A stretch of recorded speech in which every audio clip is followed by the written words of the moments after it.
So my name is Nurul Hudamituruslan. My mention number is 193973. So for today, I'm going to present about forensic and genetics.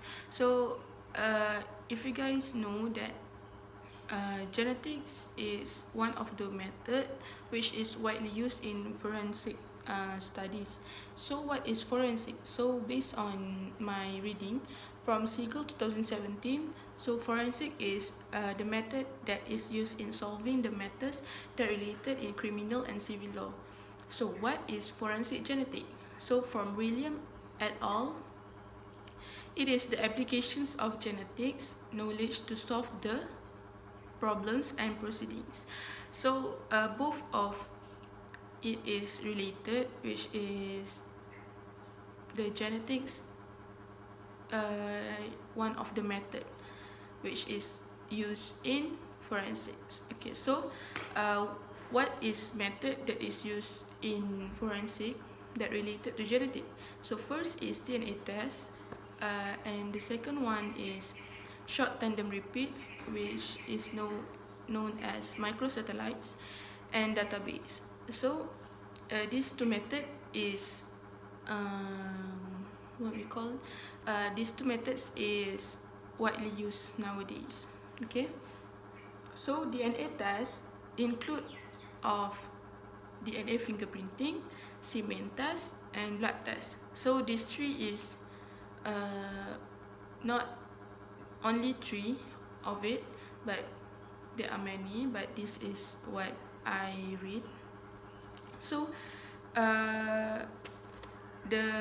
for blood tests in forensic, based on Nelson 2020, it stated that in forensic, blood stain only used in determining the patterns and the weapons of the crime.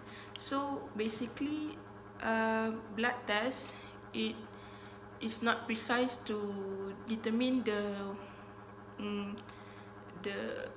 murder or the what because it is not precise. So this is because of the protein content in the blood. So it might be that it might be the individual share the same blood type and the protein markers. Okay, so it is not really precise. Okay, so as you guys know, DNA consists of 10 to 100 base pair of non-coding region, which is repeated multiple times. So the number of repeated times in individuals is vary. Even the sequence is usually the same at each region. So based on this statement,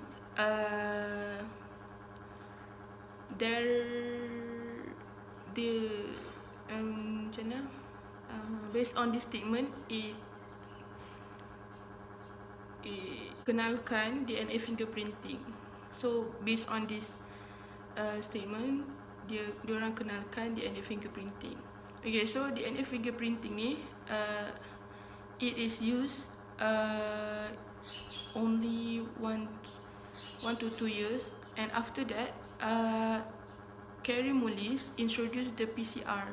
So basically PCR is widely used in forensic studies after the DNA fingerprinting were introduced, like that.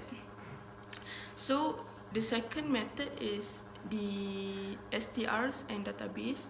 So basically STR and database is related because STR will be used and it will refer to the database also. So basically STR will come with database.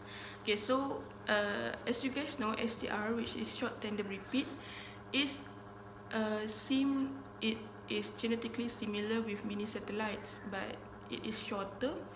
And based on Phillips 2008, it stated that only 2 people will have the same STR at same loci. Okay, so how that the forensic use this method? They will take the sample from the scene and it will be matched with the database. So like that. And for the next is the examples of the real life. So I take this from the Forensic Outreach Team 2013. So it stated here that during that time, so a 15 years old girl, which is Linda Mann, she was abducted and in neighbor England. So the next day, her body was found raped and murdered. So after 3 years, in a long time, after 3 years, another young woman was found dead at the place which is near the Linda Mann's body was found. Okay, so and come Richard Buckland, he was arrested and he confessed only for the second murder. But